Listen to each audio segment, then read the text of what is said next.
Welcome back to my channel కళ్యాణం foods. ఈరోజు నేను వాటర్ మినరల్ జ్యూస్ చేస్తాను. చూడండి, ఇవన్నీ చిన్న చిన్న ముక్కలు కట్ చేసి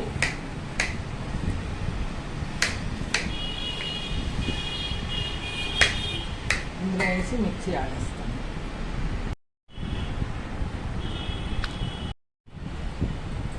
ఇప్పుడు ఇది ఇందులో వడకెట్టుకోవాలన్నమాట.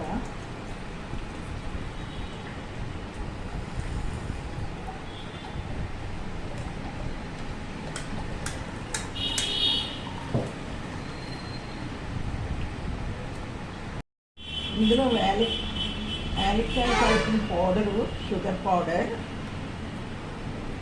2 స్పూన్స్ వేస్తున్నాను.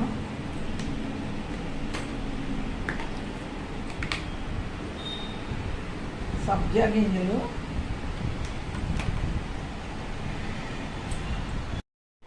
జీడిపప్పు, బాదం పప్పు, ఇంకా ఐస్ క్రీమ్. ఈ వీడియో కానీ మీకు నచ్చినట్టయితే లైక్ చేయండి, షేర్ చేయండి, సబ్స్క్రైబ్ చేయండి. సబ్స్క్రైబ్ చేయని వాళ్ళు ఉంటే సబ్స్క్రైబ్ చేసుకోండి. నమస్తే.